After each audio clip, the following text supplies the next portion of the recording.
Bienvenue sur Change and Chill, le podcast où l'on parle de changement simplement. Je suis Olivier My et avec mes invités, nous explorons comment le changement peut être une force positive dans nos vies. Des histoires inspirantes avec une touche de légèreté. Dans ce nouvel épisode, j'ai le plaisir d'accueillir Bruna Tofaloni. Salut Bruna. Salut. Je t'entends rigoler, parce qu'on discutait justement juste avant qu'on lance l'enregistrement que ton nom de famille était souvent écorché. Oui, c'est une grande réalité, très souvent écorché. Donc tu l'as bien dit du premier coup, même avant. Même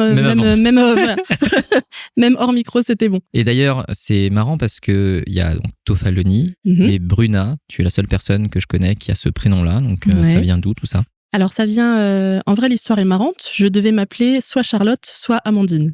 C'était rien à voir. Rien à voir. Voilà. Et puis, ma maman est entrée dans un magasin de disques et elle est tombée sur une chanteuse, en fait, sur un disque qui portait le nom d'une chanteuse, Bruna Geraldi. Et elle a littéralement flashé sur le prénom. Et comme mes parents se sont dit que le prénom allait très bien avec le nom de famille, c'est parti. Voilà. Et pour la petite anecdote, c'est un prénom que j'adore. En fait, tu sais, quand on est enfant, on change, on fait des jeux. Oui, moi, je m'appelle machin. Oui, moi, je m'appelle machin. Et ben, je gardais toujours mon prénom, systématiquement. J'en suis tombée amoureuse. En fait, j'adore ce prénom. Et tu as d'autres prénoms ? Non. Oui, donc du coup, c'est vraiment c'est celui-là. Comme ça, oui, c'est celui-là. Mais en même temps, c'est vrai que va-t-on croiser une seconde en France, je pense que voilà, Bruna Tofaloni doit y avoir moi, c'est bon. Super. Est-ce que tu pourrais te présenter en passant ? Donc, Bruna Tofaloni, c'est bon, j'ai pas écorché le mien. Qu'est-ce que je pourrais dire ? C'est toujours la grande question. Ouais. Parce que quel angle aborder en fait en premier ? Tout à fait. J'ai envie de dire que je suis moi, très contente d'être là, que je vibre beaucoup et que sinon ma vie est remplie de mots que j'aime faire vivre et partager parce que c'est une passion. Mais que la passion qui est derrière, c'est l'expression. En fait, c'est justement le fait de communiquer, de faire se communiquer les choses, de regarder par où c'est tellement beau que ça communique, justement, et que ce soit possible. Et puis de les faire avancer dans ce sens-là. Et ben moi, ce que j'ai choisi, ou plutôt c'est eux qui m'ont choisi, je crois, vraiment, c'est les mots. Mais ça me ferait la même chose pour la musique ou pour tellement de réalités en fait qui simplement parlent du fait qu'on est capable de se rejoindre et de donner un sens à ça. Génial. Et on est d'accord que c'est les mots MOTS. Oui, oui, on est d'accord. Mais c'est vrai que c'est un très grand rapport. Moi, je pense qu'on va en parler. C'est un très très grand rapport effectivement pour moi. Le jeu de mots est connu, on a de la chance en français. Tout à fait. Oui, c'est ces mots-là. Mais justement, si on commence dans cette direction-là, donc j'ai une question, on va dire rituelle maintenant dans le podcast qui tourne autour du changement, parce que comme tu le sais, ce podcast s'intitule Change and Chill, donc c'est autour du changement. Mais au vu de ton activité et on va dire du domaine dans lequel tu navigues, est-ce que quand je te dis changement, tu as un livre ou une référence littéraire qui te vient en tête ? Très bonne question. Alors il y a... Oui, là, fatalement, j'en ai un. Oui, mais fatalement voilà. même. Oui, fatalement. Sauf que je sais pas ce que je peux dire, mais forcément, en fait, je pense à ton intention à toi. Maintenant, si on en parle, forcément, le changement s'est quand même marqué parce qu'on a eu l'occasion d'en parler. Sinon, un livre en lui-même je pense que je peux parler de livres qui, moi, ont changé ma vie. Oui. Parce que quand même, effectivement, j'ai pas dit je suis rédactrice professionnelle au quotidien. Donc, l'ancienne appellation, ou une des appellations plutôt, c'est écrivain public. Et je baigne dans la littérature depuis toute petite, mais d'une façon très particulière, c'est très personnel. C'est pas du tout quelque chose où tu peux voir dans la famille, c'est institué. On n'est pas une famille littéraire, je veux dire, au sens... Donc, certains livres ont profondément changé ma vie. Pour moi, c'est le roman Jane Eyre qui m'a fait prendre une conscience d'une dimension particulière de choses possibles dans la vie, en fait, et dans les rencontres. Et sinon, je vais retomber sur Le Seigneur des Anneaux parce que dans mon parcours de vie, c'est une œuvre qui m'a aidé à tenir le coup pour de vrai. Vraiment pour de vrai. En fait, il y a eu des périodes de vie et des journées où j'ai tenu grâce à cette œuvre. J'ai tenu le coup grâce à cette œuvre. C'est marrant parce qu'on pourrait se dire que récit plus fantastique, je sais pas exactement c'est quoi Oui, plus fantastique quand même, oui, effectivement. De dire qu'en fait, on le raccroche quand même à des expériences réelles de la vie et on arrive justement à avoir un angle différent. Et c'est pour ça que le pouvoir des mots, effectivement, est finalement assez incroyable. Oui, complètement. Pour moi, là où ça peut se rejoindre, parce que avant, en tout cas, j'entendais parler de fiction. Quand les gens me parlaient de fiction, il y avait une connotation, en quelque sorte, comme quoi on pouvait différencier la vie réelle et la fiction. La différenciation, je la vois, je la connais, mais je sais aussi avec ce que je vis d'un côté et le nombre de rencontres que je fais dans mon métier, qu'en fait, tout ce qu'on vit, c'est ce qu'on se raconte. On ne vit littéralement qu'une histoire. On est plus ou moins influencé par un contexte qui fait qu'on a l'impression d'être dans une histoire, plus ou moins réelle, plus ou moins... Mais c'en est une. Donc en fait, si moi, cette fiction-là m'a aidée, justement, c'est parce qu'elle reprenait des codes de dimension en termes d'honneur, de courage, de victoire, qui me permettaient de tenir le coup dans des épreuves que j'étais en train de traverser qui étaient telles, qui m'emportaient tellement à la fois dans mes retranchements, mais en même temps dans mes valeurs, dans mes souhaits de vie, en fait, que j'ai pu faire le lien sans aucune difficulté entre quelque chose qui était une fiction et des choses que je vivais réellement. Quand on voit dans un livre quelqu'un, et pourtant aujourd'hui je suis beaucoup moins centrée sur la fiction qu'avant, beaucoup moins parce que c'est pas ce qu'on me demande dans les échanges que j'ai, dans les partenariats que j'ai, mais justement je m'en nourris continuellement parce que, à mon sens, la vie elle a cette dimension-là. Quand on met quelqu'un en scène dans un livre, comme dans un film, on met en scène en ciblant certaines valeurs, un message qu'on veut passer, et en fait en vrai, quand on se raconte, quand on vit notre vie tout simplement, ou quand on veut la raconter, pareil, on met ces valeurs-là en scène. Donc c'est à nous de braquer la lumière suffisamment sur elles et sur celles qu'on veut pour qu'au final, ça donne l'œuvre qu'on souhaite lire. Donc c'est pour ça que ça m'a tellement aidée. Et ça m'a aidée, alors, du coup, j'étais un peu ailleurs. Hein. Franchement, gamine, j'étais un peu, quand on me regardait, j'étais extrêmement pensive. La rêveuse. Ouais, la rêveuse, voilà, c'est ça. Et puis un jour, il s'est passé quelque chose et j'ai réalisé que je pouvais pas rester loin comme ça parce que j'aime trop cette vie-là. Et que justement, en fait, si ça a tellement de sens, c'est parce que c'est ce terrain-là aujourd'hui qui compte. Donc j'ai décidé que c'était avec ma vie que j'écrirais. Donc à partir de ce jour-là, j'ai laissé mes fictions un peu de côté, j'en ai plusieurs en attente. J'ai des fans qui sont pas contents parce qu'ils aimeraient bien que je continue, et cela dit, c'est quand même en projet, ça n'empêche pas bien sûr, mais j'ai voulu à un moment donné me dire OK, j'y vais à fond, un peu comme on dirait dans une arène, sauf que c'était pas du tout cette idée-là, j'avais pas l'idée mais j'y vais à fond, et puis plutôt que de les écrire en me disant si seulement je vivais ça, eh ben je vais avec ma vie, je vais écrire l'histoire que je veux vivre. C'est marrant parce qu'il y a des livres qu'on appelle le livre dont vous êtes le héros. Oui, tout à fait. Qui est un peu cette idée-là. Hein. C'est un peu cette idée-là, oui, carrément, choix, oui. Sauf que là, ça sera vraiment toi l'héroïne. Oui, voilà. Et justement, tu abordes ce sujet de tu étais gamine. Mm-hmm. Est-ce que donc ce sujet des mots, justement, est-ce que tu savais que tu étais pensive, rêveuse, mais est-ce que tout ce qui tournait autour des mots était quelque chose qui te touchait déjà dans le passé ? Oui. En fait, effectivement, ça m'a toujours touchée. Depuis aussi loin, déjà, il y a quelque chose de très particulier. Quand j'en parle avec d'autres personnes, j'ai des souvenirs qui remontent très très loin, vraiment très loin.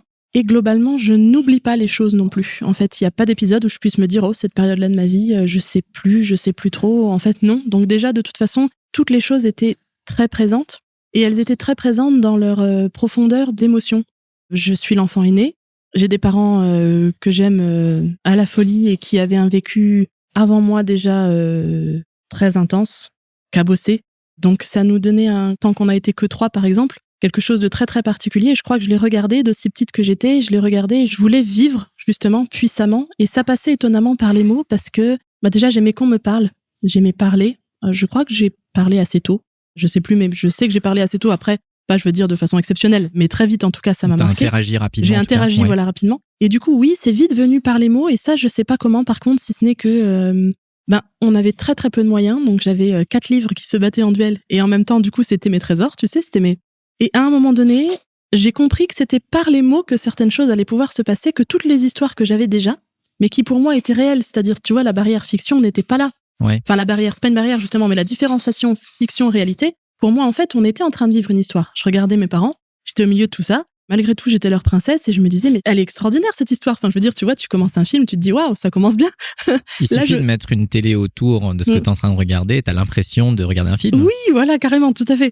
Et donc voilà, on avait un petit tableau blanc avec les lettres, tu sais, que tu aimantes dessus, là, de toutes les couleurs. Et j'ai compris qu'il se passait quelque chose par là, donc je me rappelle que j'ai demandé, enfin à mon souvenir, j'ai demandé à ma maman de me montrer comment ça marchait. Donc elle me l'a appris, ce qui fait que je suis entrée en CP, je savais déjà lire et je savais en partie écrire parce que j'avais réalisé que par là, j'allais pouvoir à la fois monter mes petits mondes, mais à la fois aussi interagir justement avec les autres personnes et faire, je crois que ce qui me porte depuis le début, c'est faire en sorte que tout ce qu'on désire tellement devienne possible.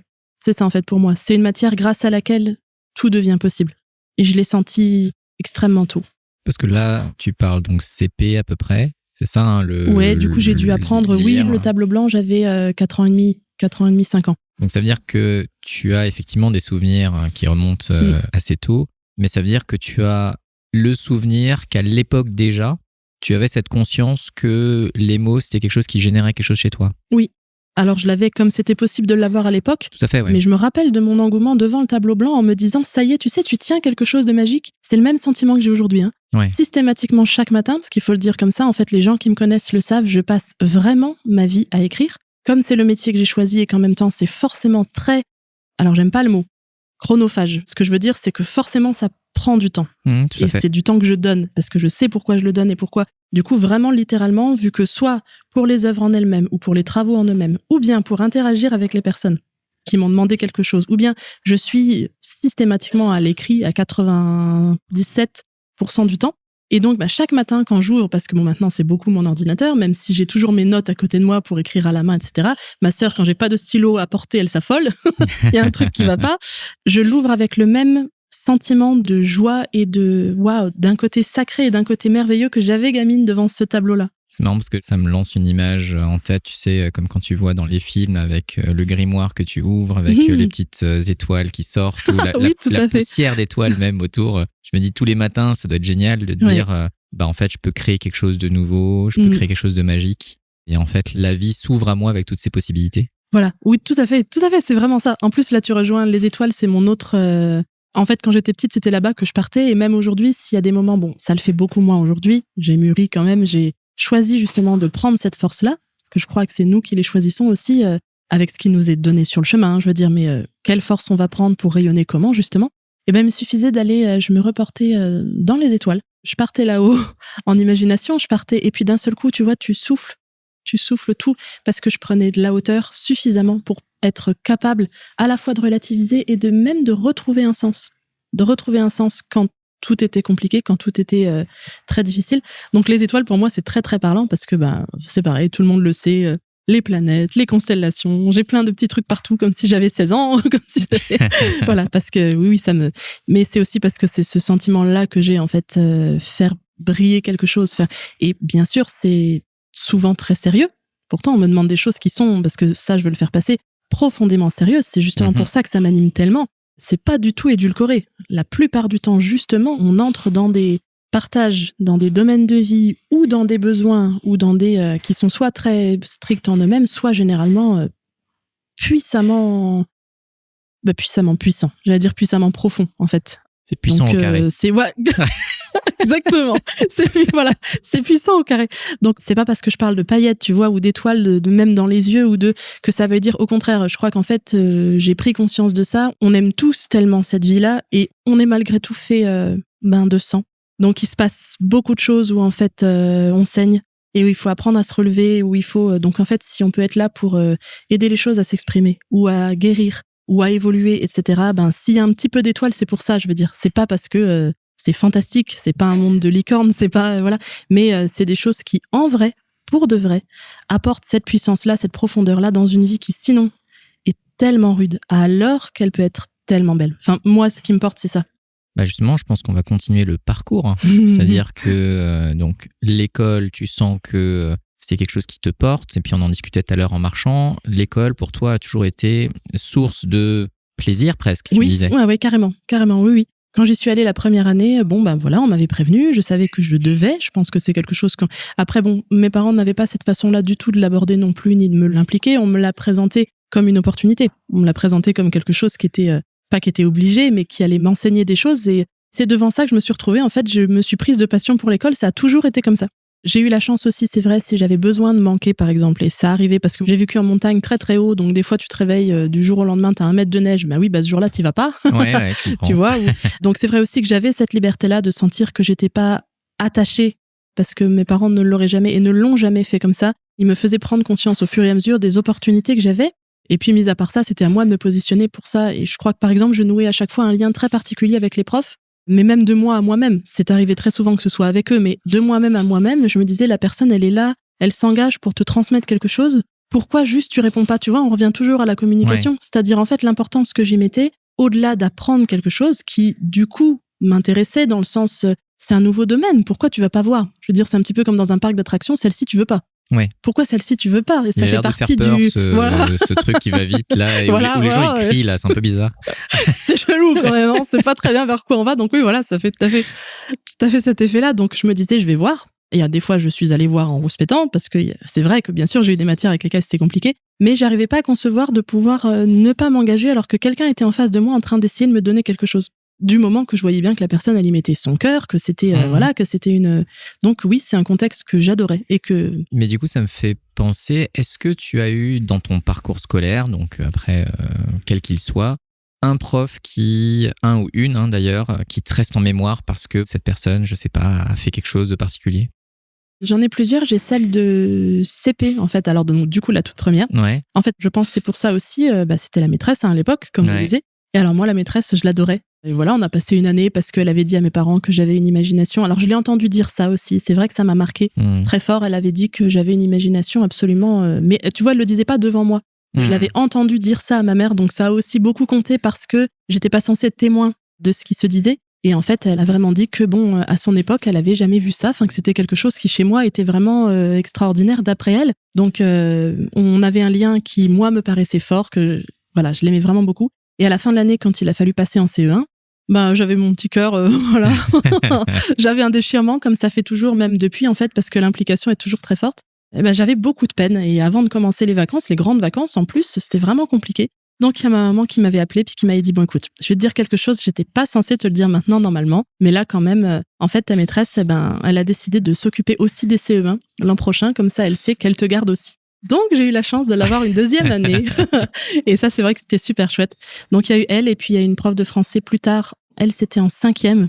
Et en fait, ça a été quelqu'un qui m'a marquée parce que j'arrivais à voir que c'était une jeune femme. C'était une jeune femme, en fait, c'était pas une prof âgée. Du coup, étonnamment, j'arrivais à me projeter dans ce que elle voulait transmettre. Et je trouvais qu'elle avait une classe et une façon d'être, parce qu'il y avait des moments, elle était tout à fait capable de nous arrêter et de nous en mettre plein la tête, en quelque sorte, pour nous faire comprendre que c'était à nous de nous mobiliser pour notre vie. C'est-à-dire, mais moi, en fait, je m'en fiche. Je veux dire, je vous donne les choses. Là, aujourd'hui, c'est bon. Mon chemin, il est fait. Elle nous disait pas, c'est tout tracé, j'ai plus rien à vivre. Loin de là. En plus, elle était jeune. Ouais. On sentait bien que ça bouillonnait. Mais elle voulait nous dire, c'est à vous de vous positionner. Je vous dis pas que les règles de grammaire, toute votre vie, vont vous... Mais elle avait une façon, justement, de se positionner, elle, qui m'a beaucoup inspiré, moi, dans le fait, justement, de prendre un positionnement. Et puis, elle avait quelque chose de décalé aussi. Donc, je pense à elle très souvent avec beaucoup de... Elle s'appelle Madame Meyer. Elle s'appelait Madame Meyer. Comme ça, si jamais. On la salue. on salue Madame. Il y a longtemps, soit, quand même. actuelle, voilà. Où qu'elle soit. Mais voilà, je la trouvais pétillante et oui, ça m'inspirait beaucoup. Et donc, ton parcours, quel est le trajet que tu as décidé de prendre? Alors, c'est-à-dire que tu as, à minima, tu as dit primaire-collège. C'est déjà pas mal. Oui. Et après, est-ce que tu es allé dans une filière plutôt littéraire ou est-ce que tu es allé ailleurs? Alors, je suis allée ailleurs parce que j'étais partie. En fait, il y a quelque chose de particulier, alors que tout ça était déjà très concret, comme tu vois. Donc, je me suis mise à écrire moi pour moi-même. J'avais 5 ans et demi, 6 ans. Donc, arrivé au CP, quand ça y est, ça a pu s'enchaîner, j'ai commencé à écrire mes premières histoires. De toute façon, ça a été à la main pendant des années, déjà parce que l'époque voulait ça. On était dans les années 90, donc voilà.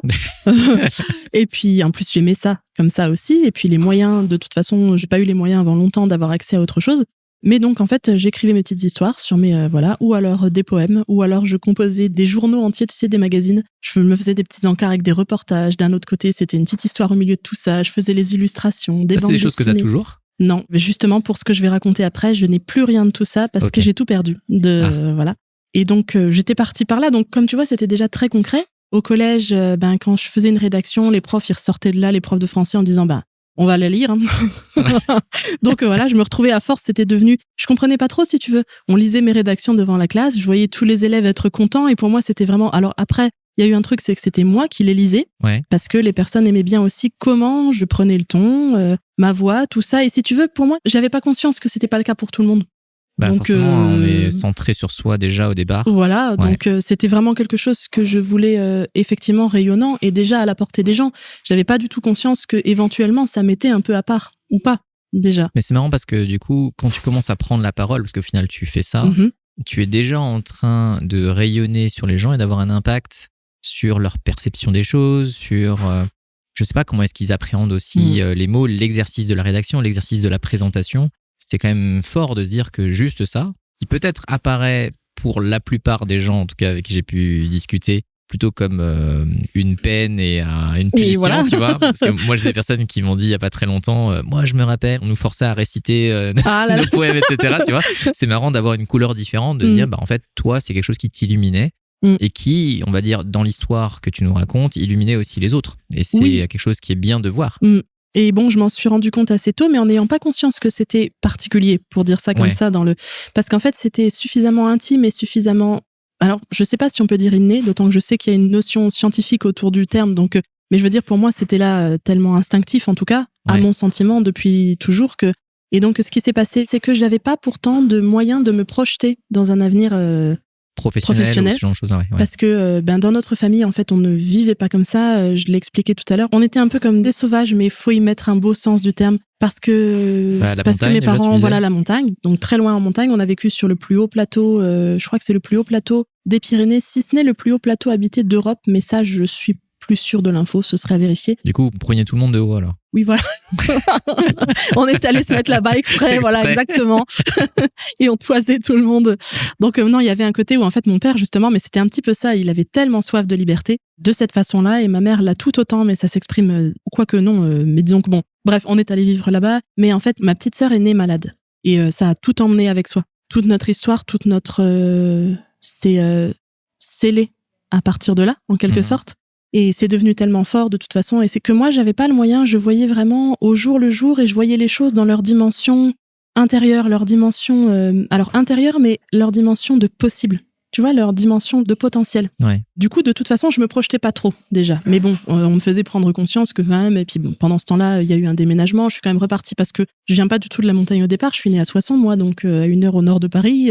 C'est là que j'ai passé les 5,5 premières années de ma vie. Et on y est retourné un peu plus tard pour séparer, des raisons relativement dramatiques, pour ne pas dire tragiques, parce que de toute façon, ma vie porte ces marques-là aussi, très fort. C'est aussi de là que je tire de toute façon pas mal de choses. Donc, voilà, je me suis dirigée, je me disais, je vais me diriger vers littéraire, ça c'est certain, mais en même temps, ça balançait. Pour moi, littéraire, c'était un peu, quand j'entendais parler de ça, j'avais l'impression que les gens n'étaient pas les pieds sur terre, justement. Et c'est pas ça que je veux, donc j'avais pas encore eu le temps de trouver quelque chose qui me permettait de comprendre comment me rapprocher des personnes pour être vraiment auprès d'elles et avoir un sens réel dans ce monde-là. Et je n'étais pas en train de trouver par la voie de la littérature quelque chose qui par là il y avait prof éventuellement, mais ça me faisait pas vibrer à ce point-là non plus. Donc bon, j'avais pas encore trouvé, mais de toute façon, les choses ont fait que j'ai arrêté mes études aux portes de la première, on va dire, parce que notre famille avait besoin de se recentrer autour de ce qui était en train de se passer de tellement fort. Ouais. Ma seconde petite sœur est née, j'avais 18 ans. C'est ma demi-sœur pour l'histoire, c'est ça qui explique, mais c'est ma sœur, parce que voilà. Et en fait, notre famille était en train de vivre quelque chose de tellement fou et de tellement fort par rapport à tout ça que on a pris la décision d'essayer de se recentrer au maximum pour vivre des moments ensemble, qui aient du sens ensemble. Et puis ma sœur est décédée. Et donc, de toute façon, à partir de là, tout a à nouveau volé en éclats. Et je dis à nouveau parce que ma famille avant avait déjà explosé, tu parles vu de que mes parents se sont séparés, donc voilà. Et puis on avait quitté ces fameuses montagnes que j'aimais tellement, où j'avais développé aussi un esprit, donc tout était continuellement en retransformation et donc en 2004, après le départ de ma première sœur, donc on a tout quitté. Mon autre sœur était bébé à cette époque-là, puisqu'elle avait 19 mois à ce moment-là, et on a pris la route. On a pris la route sans rien. Juste on est parti parce que c'était plus possible là où on était. Fallait changer, tu vois, fallait bouger. Mais quand je dis qu'on est parti sans rien avec un bébé, c'est vrai.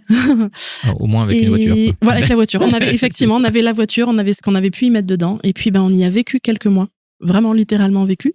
Et voilà, ça a été tout plein de choses qui ont fait que de toute façon, pendant les 10 ans après, donc de mes 20 à mes 30 ans, dans ma famille, il y a eu un tel besoin de trouver un sens pour continuer à vivre avec du sens, justement, entre un enfant que dans la famille, tu dois élever. Bon, moi, c'était ma petite sœur, mais les 18 ans d'écart. Et ce que venait de vivre ma maman aussi, enfin, c'est parce qu'elle venait de vivre, ce qu'elle vivait, le départ d'un enfant qu'on a élevé en le tenant en vie, parce que c'était le cas. Ma mère tenait ma sœur en vie, littéralement, jour après jour.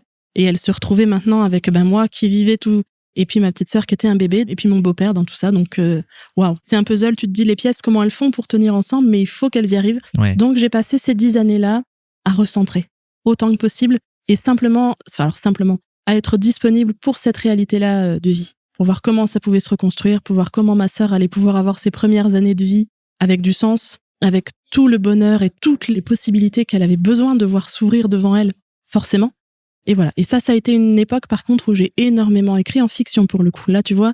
C'est le questionnement que j'avais. Voilà. Je me dis, tiens, pendant cette période, vu que du coup, tu n'étais pas à l'école, tu vivais avec ta famille pour recréer une expérience qui vous permette aussi de vous réancrer quelque part. Tout à fait, oui, tout à fait. Mais je me disais, tiens, comment est-ce que, de par cette passion, ou en tout cas cette intuition que tu as autour des mots, comment ça s'est passé? Donc, effectivement, tu as écrit à ce moment-là. Voilà, j'ai écrit. J'ai écrit de deux bords. J'ai écrit pour moi, pour ce que je ressentais, pour ce que je vivais, pour une partie d'espoir et de... C'est ça, d'espoir, c'est bien plus fort que l'espoir, mais ça me porte quelque chose qui me porte en avant, qui fait qu'il y a forcément du sens. Et que régulièrement, si je suis au plus bas, si ça va jusqu'au plus bas, je reviens à l'endroit où je me dis, mais tant pis, dans ce cas-là, je l'invente. J'ai toujours ce réflexe-là, de me dire, si ça n'existe pas, je vais l'inventer alors dans ce cas. Mais il faut que ça marche, il faut que ça tienne. Donc j'avais ça d'un côté. Et d'un autre côté, je me suis lancée effectivement dans l'écriture de mes livres à moi. Donc notamment d'une fiction qui n'a toujours pas vu le jour parce que ça a pris un autre chemin après. Mais sur laquelle j'ai passé des années et des années et qui... Alors à l'époque, je savais pas en plus, parce que je parlais du Seigneur des Anneaux tout à l'heure, mais je l'ai découvert un petit peu après moi. Donc je ne savais pas qu'il y avait des livres dans lesquels on développait des mondes d'une façon tellement concrète, tu vois. Et c'était le cas. C'était le cas dans ce livre-là. Et en fait, ça a pris tellement de place et tellement de force que j'ai écrit toute une langue qui est fonctionnelle aujourd'hui. Et c'est pareil, j'ai su quelque temps après que j'étais loin d'être la première à avoir fait ça. Ouais. Loin de là. Mais bon, moi, je m'étais lancée, tu vois, instinctivement, sans connaissance autre que le fait que, par contre, je suis passionnée de la langue française, ça c'est certain, et passionnée du fonctionnement même d'une langue, de la raison pour laquelle c'est là, de pourquoi on s'en sert. Et j'avais besoin que mon histoire, tu vois, elle ait des fondements tellement vrais que je pouvais pas m'imaginer que les personnes, si je les avais placées dans tel contexte, elles parlaient pas notre langue, ça je le savais. Donc il fallait la leur et je pouvais pas juste me dire ça. Il fallait la leur. Du coup je l'ai construit. Faut aller au bout des choses. Faut aller au bout des choses. Voilà, c'est ça. C'est comme dans un tableau, tu sais, les tableaux quand c'est peint. Alors il y en a certains qui me transportent, mais je me dis toujours que si t'as une nature morte, t'as des placards. Si tu les ouvres, t'as rien derrière. Ouais. Ah. Donc voilà, fallait que ce soit. Donc j'ai occupé, tout ce temps-là à écrire beaucoup, parce qu'il y a eu plusieurs versions en plus. Donc ça a été, sans rire, ça a été des milliers de pages. J'ai une première version que j'ai laissée de côté qui en avait 2000. C'était des pages A4. Hein. C'est te dire aussi. Recto verso, bien évidemment, oui, ce serait pas marrant. Bien entendu, voilà, sinon ce serait pas, voilà.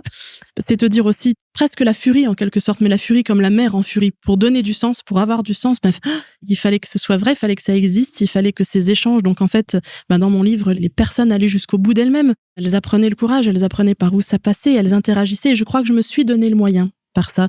Je me suis donné vraiment le moyen de pouvoir à un moment donné réaborder notre monde. Avec ce qui s'était passé, avec ce que ça m'avait donné de prise de conscience de ce que c'est la vie vraiment. Parce que quand tu vis quelque chose comme ça si jeune, de toute façon, cette conscience-là, je l'ai eue très petite parce que mon papa avait des problèmes de vie, justement, pour réussir à vivre qui étaient tels que déjà avant la naissance de ma première sœur, j'avais bien senti qu'on était... J'ai jamais eu un moment dans ma vie, tu vois, où je puisse me dire, c'est bon, c'est sûr. Tout est sûr.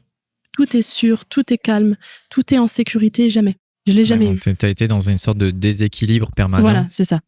Et donc, c'est dans ça que j'ai dû apprendre, moi, à tenir debout. Donc, je me suis servi de cette dizaine-là d'années pour prendre les forces, notamment grâce à la fiction, sur comment, tu vois, ne serait-ce que d'avoir la foi que les interactions peuvent aller jusqu'au bout, qu'il peut vraiment se passer des choses vraies entre les gens. Donc voilà, mais vers la fin, après, vers mes 30 ans, comme quand même le temps passait, comme quand même moi, je guérissais, il y a des choses qu'on porte... Mais oui, je guéris, vraiment profondément pour que ça ait un sens. J'ai décidé de m'ouvrir un petit peu, puis j'ai fait des expériences. Alors, j'ai vu arriver Internet dans ma vie très tard, quand même, par rapport à tout ça. Je l'avais pas du tout accès pendant des années. Et puis, à un moment donné, ça s'est ouvert, justement, quand je me suis dit, allez, il va peut-être falloir quand même qu'il se passe des choses. Parce que là, le temps est en train de passer, je me rendais à peine compte. Ouais. Et peut-être qu'il va falloir aller de l'avant. Et donc, là, on en arrive à une autre étape, à l'étape... Justement, avant qu'on passe à ces étapes, on va dire, plus professionnelles, où on commence à te construire, la question que je me posais, c'était... Quand tu écrivais à l'époque vous êtes dans la voiture, vous essayez de naviguer, on va dire, l'expérience que vous avez. Pour toi, si tu n'avais pas écrit, qu'est-ce qui se serait passé ? Très bonne question. J'ai même pas essayé, déjà, de ne pas écrire, je l'ai pas fait. J'ai l'impression que ça se serait... En fait, le questionnement que j'ai derrière, c'est est-ce que pour toi, ça a été un exutoire ? Par exemple, tu vivais probablement des choses. En plus, tu étais... Finalement, tu sortais de l'adolescence. Enfin, c'est des périodes de vie généralement qui sont quand intenses même déjà en elles-mêmes. C'est ça. Donc, est-ce que c'est une manière de justement gérer peut-être les émotions que tu vivais sur le moment ? Est-ce que c'est une manière de t'échapper ? C'est-à-dire quand tu as écrit une fiction, parce que une fiction, du coup, il y a une sorte de décorrélation avec la réalité actuelle. Tout à fait. Est-ce que d'ailleurs, dans cette fiction, c'est une représentation de ce que pourrait être la réalité, ou est-ce que c'est quelque chose qui est totalement différent ? En fait, je me questionne un petit peu sur ce processus-là et à quel point ce processus-là t'a aidé à naviguer dans cette période un peu compliquée. Super question. Vraiment, parce qu'il y en a même certaines que je me suis jamais posées exactement comme ça. Et à entendre ce que tu dis là, je pense que pendant longtemps, ça a servi d'échappatoire dans le sens qu'il était possible de vivre quelque chose. En fait, je me donnais le moyen de respirer. C'est pour ça que des fois, je le compare à une respiration. Et c'est pour ça que si j'avais pas écrit, je ne sais pas ce qui se serait passé. Ouais. Oui, c'était un moyen de m'échapper, mais c'était un moyen de m'échapper en me donnant la possibilité de croire encore à quelque chose de beau. Parce qu'en fait, j'avais déjà tellement perdu à l'époque. Toute ma première famille que j'avais tellement aimée avait complètement, et même c'est le cas aujourd'hui, mon papa nous a quittés aussi, donc les 4 qu'on était au début, cette réalité-là n'est plus là comme ça. C'est moi qui la porte extrêmement fort, mais qui ai dû apprendre à vivre avec. Donc, écrire m'a permis, oui, de m'échapper de la terrible douleur du quotidien, de l'absence, du vide, tout en me donnant les moyens justement de reconcrétiser quelque chose. Par contre, ça a pris du temps. Et c'est vrai que là aussi, pendant longtemps, je suis restée un petit peu en suspension.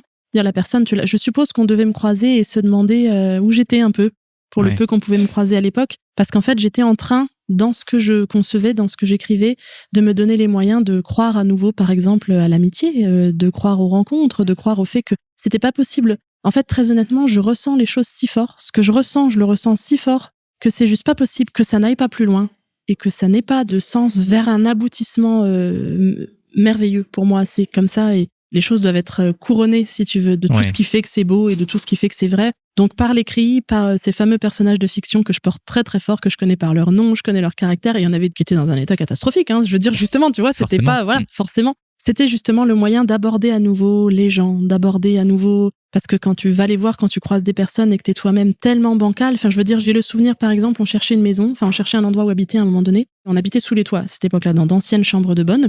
Et en fait, il me faisait une chaleur, mais la chaleur était telle en été que ça faisait littéralement fondre les bougies éteintes. Tu vois, c'est voilà. Donc on n'en pouvait plus et ma maman, elle avait la santé à ce moment-là qui ne pouvait plus supporter ça en plus de tout le reste. Donc on cherchait un nouveau logement. Et puis c'est tout, on va en visiter un. On fait un bon bout de route. J'étais juste partie avec mon beau-père. Et puis la propriétaire nous le fait visiter. Nous on se dit c'est un peu petit, mais ce serait bien. On commence à se projeter un tout petit peu. Et puis c'est des périodes de vie où tu dis tiens, si quelque chose de beau peut arriver, si quelque chose de, tu vois, tu commences à nouveau à te dire mais il va pouvoir se passer des choses comme ça. Et puis la dame nous a dit que non, c'était pas possible parce qu'en fait elle connaissait quelqu'un d'autre, une dame qui avait perdu son mari très récemment et donc elle préférait le lui réserver à elle. Priorité. Et voilà. Et j'ai eu mon cœur qui a vibré pour cette femme-là parce qu'en plus j'étais très très fort justement dans le contexte de ce que ça veut dire. Seulement je me suis rendu compte que comme elle ne savait pas pour nous ce qu'on traversait, elle ne savait pas qu'en fait elle aurait pu aussi donner son logement à une femme qui venait de perdre un enfant. Tout à fait. Et donc, quand tu abordes les gens alors que tu viens de vivre des choses, que tu vis des choses qui sont si... Tout est un peu... t'es dans un genre d'autre monde. Tu vois, sans rire, c'est presque comme si t'étais dans l'eau. D'ailleurs, dans ma famille, c'est souvent un exemple qu'on prend. Entre l'eau et t'entends les sons différemment, la réalité est différente. Tout à fait, ouais. Donc, pour pouvoir la réapprivoiser, j'ai eu besoin d'écrire comme ça. Pour à nouveau presque oser toucher. Presque oser toucher les gens, oser toucher le quotidien. Oser me dire, d'accord, ok, je m'implique. Parce que vu la force avec laquelle je ressentais les choses, sinon je crois que si j'avais pas écrit, c'est pas la peine que je dise les mots, mais je pense que ça aurait pas pu aller. Bon, ce qu'il y a, c'est que ma sœur l'a laissé dans tout ça, c'était pas possible. Ouais, je comprends. Ouais. Bon, donc en voilà. tout cas, merci pour ce partage-là. Et donc du coup, on va avancer dans cette histoire-là. Et pour introduire cette deuxième partie qui est finalement plus autour de ton avenir professionnel, tu me disais tout à l'heure en marchant, parce qu'effectivement on a fait une petite balade tout à l'heure avant d'arriver, tu me disais que tu avais finalement jamais eu de CDI. Oui, non, tout à fait. Oui, j'ai jamais eu de CDI. En fait, j'ai jamais été salarié. Ouais. Nulle part. Parce qu'en fait, oui, c'est vrai, de 20 ans à 30 ans, du coup, j'ai pas... Alors, j'ai eu une petite aventure déjà entrepreneuriale, en fait. Pour l'instant, j'avais pas encore réalisé que je pouvais vivre autre chose que la fiction par l'écrit, si tu veux. Donc, en fait, je m'étais lancée dans un petit projet de récupération d'objets, de tout sens, auxquels je redonnais vie. Soit en les refabriquant, soit en les réparant. Et ça avait beaucoup de sens, en fait, dans ce que ça voulait dire, tu vois, de voir que quelque chose que sinon on met de côté ou bien qu'on jette. Et même encore aujourd'hui, ça m'anime beaucoup quand je le dis. C'est redonner du beau à quelque chose qui existe. Voilà, voilà, tout à fait. Donc, j'avais monté un tout petit truc comme ça, mais tu vois, d'emblée, c'était quelque chose qu'il fallait que je monte moi. Donc non, j'ai jamais eu, littéralement jamais d'expérience. Alors, littéralement, non. Maintenant, c'est vrai que maintenant, j'ai eu 3 mois. C'est ça, voilà, c'est déjà mieux que 0. C'est déjà tout à fait, voilà. J'ai eu une expérience pendant 3 mois, période d'essai. Et qui s'est pas reconduite, comme on dit. Mais voilà, c'est la seule expérience salariée que j'ai eue. Tout le reste, c'est une expérience entrepreneuriale. Et du coup, comment tu te lances dans tout ça? Alors, je me lance justement, tu vois, au bout d'un moment, je me lance en 2015. Ouais. Avec à un moment donné, quand même, la conscience que justement, ça y est, j'ai pris des forces tellement.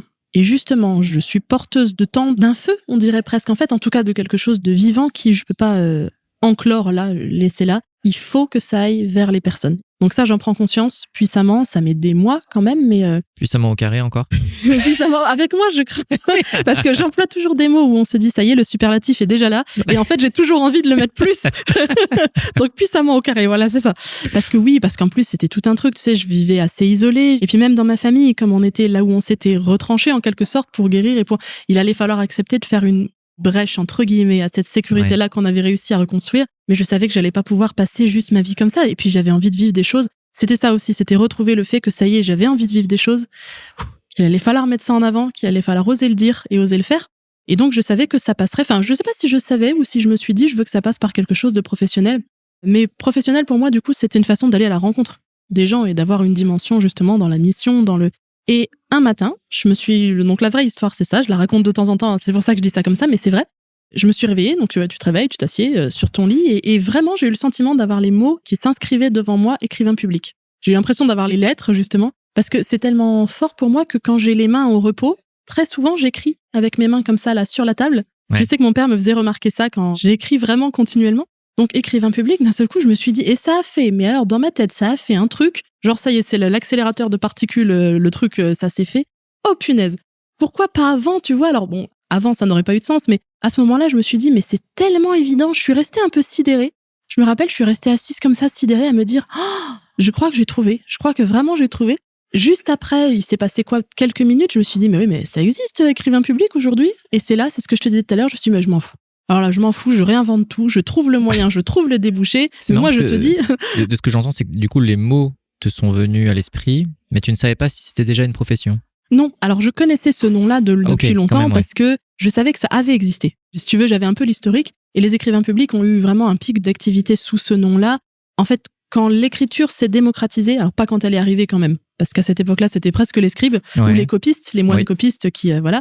Mais sinon, après, quand on s'est mis à avoir plus besoin, donc aussi quand l'administration est arrivée et que donc il y avait des documents et qu'il fallait envoyer des lettres, donc d'un seul coup l'écriture, plutôt que d'être réservée à la fameuse élite, elle est entrée dans un quotidien, mais plus vite que les gens n'ont pu suivre le truc. Et quand tu te retrouves dans ta vie à n'avoir eu aucune chance justement d'aller à l'école, d'apprendre tout ça, tu fais comment? Les écrivains publics sont arrivés à cette époque-là. Moi j'avais cette représentation-là du métier. Et quand les mots me sont revenus ce matin-là, on était en 2015, donc je me suis dit je sais pas moi aujourd'hui, est-ce que écrivain public ça existe encore? Et c'est là que je me suis dit, tant pis, je réinventerai le modèle. Je sais pas d'où je tiens le fait de m'être dit ça, parce que quand même, j'ai eu très très vite conscience qu'il allait falloir que ça marche. Parce que c'est ça aussi qui a été important. Je voulais que ça marche. C'est pas quelque chose que je voulais vivre comme ça en dilettante. Je voulais vraiment être ça. Et du coup, dans ce cas-là, que ça devient, tu sais, c'est pour reprendre les scènes des films épiques, un peu. Ton costume, je vais te dire, tu le mets. Et tu l'habites, tu sais que tu vas l'habiter, tu sais qu'il a du sens. Donc, c'était cette idée-là que j'avais Alors, j'ai appris par après que oui, ça existait encore, qu'on est très très peu. Et que cela dit, par exemple, c'est un métier qui ne s'enseigne pas. Qu'il n'y a pas d'école, il n'y a pas de... Alors, tu as des parcours certifiants, aujourd'hui, c'est sûr. Rare, cela dit, rare et pas, mais t'as pas de diplôme, t'as pas quelque chose qui te permet de suivre ce parcours-là. Et la plupart du temps, les gens qui en arrivent là ont, je suppose, un parcours et une relation très particulière à l'écriture et aux autres. Et puis, probablement une partie autodidacte dans leur progression. Après, dans ce que j'ai entendu parler, j'ai eu des échos de clients qui m'ont dit qu'ils avaient déjà essayé auprès d'autres personnes, et c'est compliqué parce que si t'as pas justement une dimension humaine très très forte dans le métier, très vite, il peut pas se passer grand chose. C'est soit tu écris pour toi et du coup tu as une relation humaine avec toi-même. Voilà. Mais si tu commences effectivement à interagir avec d'autres, vaut mieux que tu aies un minimum de relation. Il faut qu'il y ait une relation, et ça c'est une partie finalement du métier c'est tout juste si ça surplombe pas l'autre. Parce que si tu l'as pas, vraiment, je pense, en tout cas dans mon expérience à moi, que c'est absolument pas possible. Alors, bien sûr, tu peux faire certaines choses comme aujourd'hui, on les demande par exemple à ChatGPT. C'est-à-dire tu peux écrire une lettre pour quelqu'un, c'est certain, sans t'impliquer plus que ça. D'ailleurs, chacun a aussi son implication propre. Je suis pas en train de dire que tout le monde écrivain public, par exemple, doit s'impliquer de cette manière-là. Mais sans dimension humaine, ça me paraît vraiment... Et tu vois, c'est là que je retrouvais ce que je cherchais étant jeune, que je n'avais pas trouvé dans une éventuelle filière littérature pour le moment. Là, je l'avais. Je pense que c'est pour ça que ça m'a tellement... Je pense qu'effectivement, comme tu le dis, ce que l'on met derrière dimension humaine, c'est qu'il y a une notion de service quand même derrière. Oui. Donc si tu n'es pas dans le service, tu n'es pas dans l'écoute, tu n'es pas dans la recherche des besoins, et ce que tu produis finalement a peut-être pas de valeur ou pas de sens, parce que ça va pas toucher la personne en face. Voilà, c'est froid, ou bien dans ce cas-là, ça reste aussi enclos à certaines démarches très particulières. Et souvent, les écrivains publics sont connus pour ça. Alors, pas tous, attention, notamment dès qu'on arrive à écrivain biographe, c'est un peu différent. Et surtout, ça met en valeur le fait qu'il est difficile d'en vivre. Ouais. Parce que, bon, ça, c'est une autre dimension, mais je pense que si on ne peut pas le réinventer au fur et à mesure, au fil des rencontres, justement pour aller dans cette dimension-là de service auprès des besoins des personnes, là, oui, il peut se passer des choses, mais sinon, bah oui, c'est compliqué que vraiment ça devienne une activité dont tu vis, quoi. Ouais. Et du coup, donc, tu as cette révélation. Comment est-ce que tu as tes premiers clients? Comment est-ce que, justement, ça démarre tout ça? Ouais. Alors, ça démarre que ça met en fait 2 ans où je me dis, OK, ça y est, t'as le projet, t'as enfin quelque chose. Déjà, j'en parle à ma famille. Ça, il y a de très, très bons échos. Ma mère est très contente. Tout le monde est très content, en fait. Et moi, je me dis, par contre, là, ça fait un petit moment que je suis un peu loin de tout ça. Donc, il faut que je me mette à niveau, en quelque sorte. Mais c'est parce que je pense que j'ai voulu faire une validation de mes acquis en anglais, en langue anglaise, parce que je m'étais dit, je pourrais aussi proposer des services de petite traduction. Alors oui, au départ, je l'ai mis dans ça. Mais en fait, ce que j'ai décidé de faire, c'est de me lancer, pareil, toujours en autodidacte, mais en bénévole, pour voir de quoi j'étais capable sur le terrain. Donc en fait, parallèlement, j'avais rencontré le directeur d'une grande plateforme de livres, une grande plateforme d'e-book. Alors je ne sais pas si c'est encore le cas aujourd'hui, je pense que oui, la plus grande plateforme de lecture gratuite en ligne. Donc c'est une plateforme qui s'appelle en un seul mot monbestseller.com. Et j'y avais mis quelques écrits de fiction à moi, tu as des interactions possibles avec les lecteurs, etc. Ça, c'était déjà un pas que j'avais fait.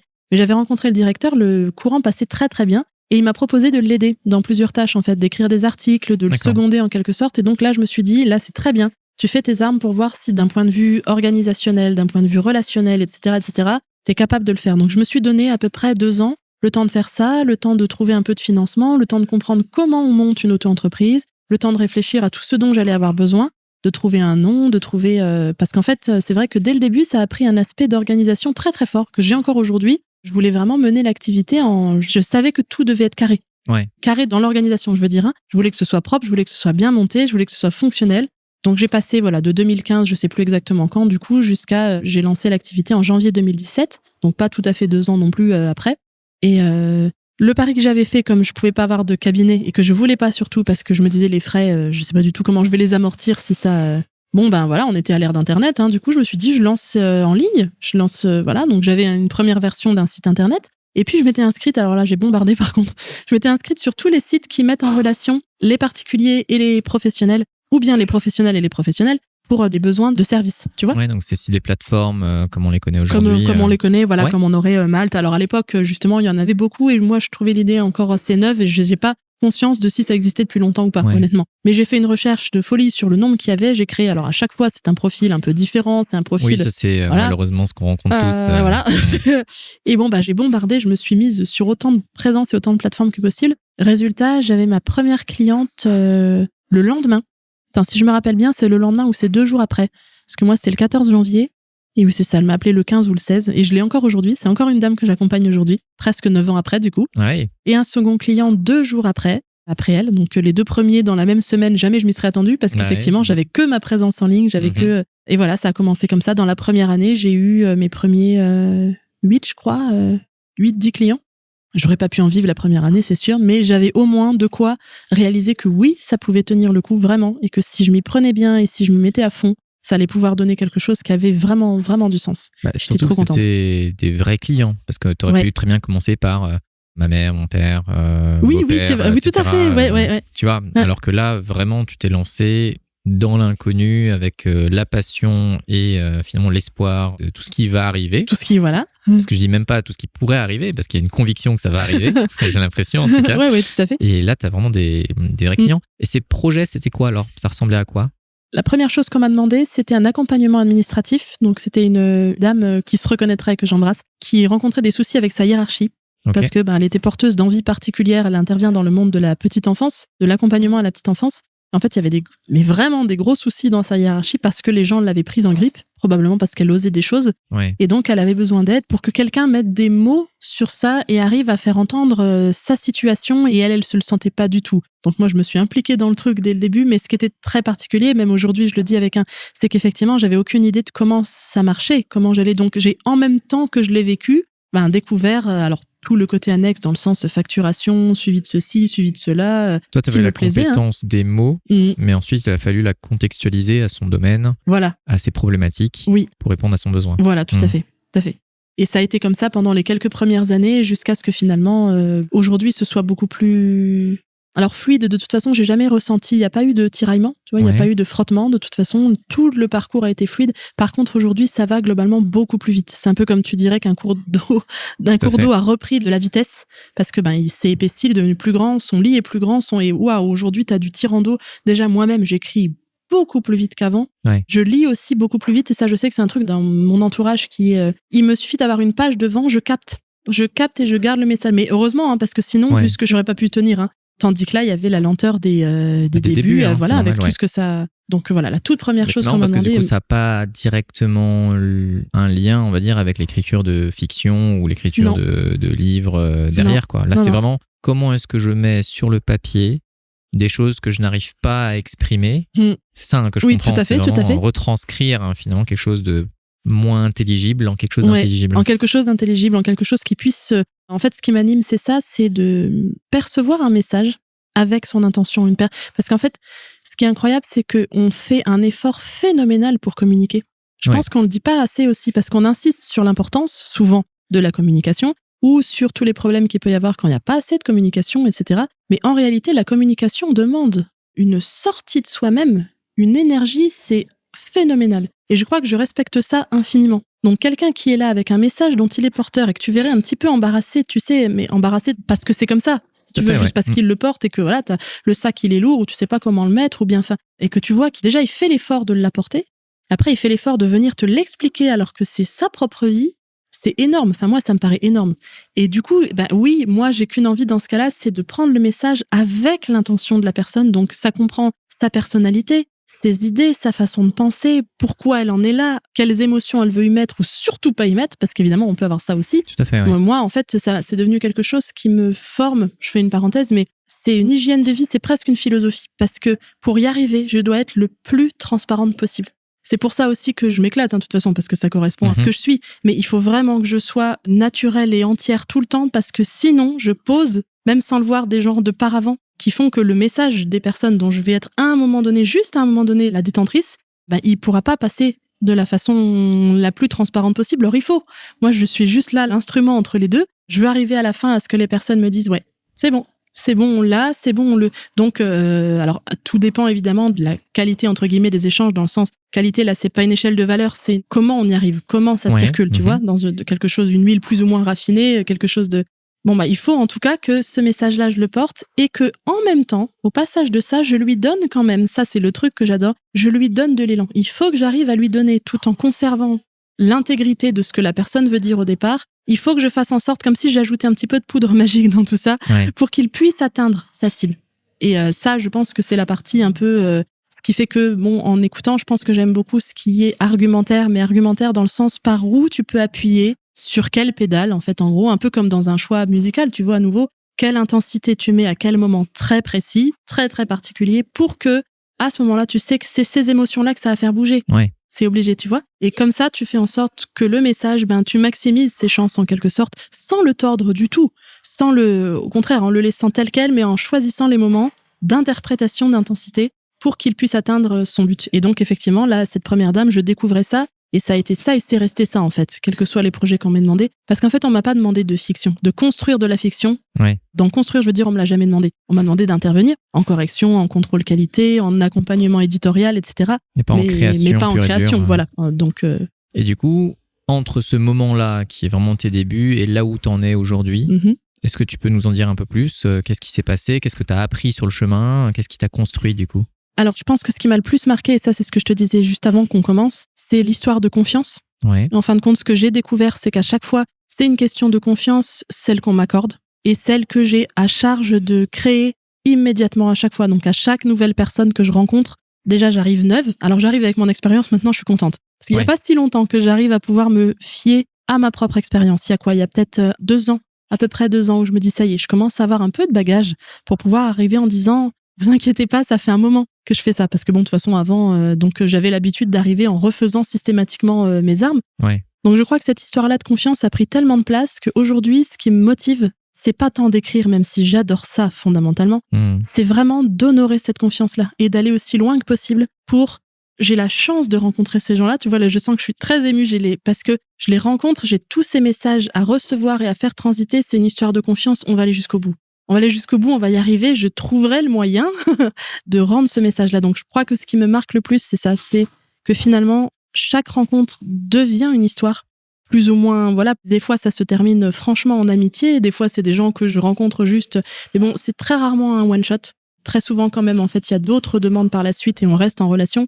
Donc, je pense que c'est ça. Ce que j'ai appris aussi, c'est un côté organisationnel. Alors ça, on croirait que c'est annexe, mais en fait, non. Parce que pour que ça puisse tenir et pour que je puisse aller au bout, il a vraiment fallu que j'invente en quelque sorte ou que je trouve les moyens de faire en sorte que ça tienne debout avec tout ce que ça veut dire quand t'es, alors je suis pas chef d'entreprise, mais c'est quand même moi qui gère tous les aspects. Donc il faut bien trouver un moyen de les faire tous tenir. Tu es chef ton entreprise de à mon toi. Petit, voilà, c'est ça. Ce qu'il y a aussi aujourd'hui, c'est que du coup, j'ai abordé énormément de sujets qui font que je suis à l'aise avec à peu près tout ce qu'on me demande. Alors, chaque projet, j'aborde chaque projet nouvellement, ça c'est certain. Mais je sais que ça fait très longtemps que ça ne m'est pas arrivé de me dire « Oula, là, je sais pas. » Qu'est-ce qu'il me raconte? Oui. Je sais pas comment je vais faire, je sais pas par où je vais partir parce que globalement, ça me le fait plus et je suis très étonnée de découvrir ça. Je pense qu'à nouveau, un musicien peut arriver là à un moment donné. C'est pas mon cas, hein. Je suis pas dans ma famille, il y en a, mais c'est quelque chose que j'aurais aimé, mais là non, en tout cas pour l'instant. Mais tu fais la musique des mots, toi. Voilà, c'est ça.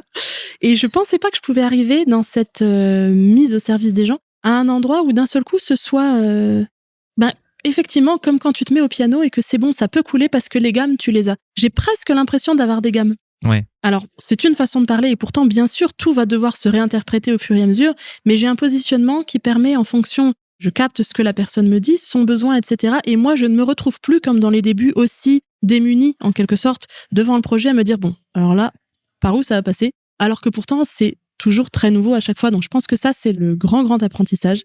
Et puis finalement, ça m'a permis de découvrir que ce qui m'animait bien plus que ça, c'est vraiment les rencontres et c'est l'aide. Je sais pas si c'est l'aide ou si c'est le fait, la conviction profonde de te dire que dans ta vie, à un moment donné, tu permets, comme tu ouvres un canal, à un rêve d'aller au bout. Simplement pouvoir me dire, moi, qu'à un moment donné, quelqu'un a besoin de quelque chose ou rêve de quelque chose, c'est plus ou moins...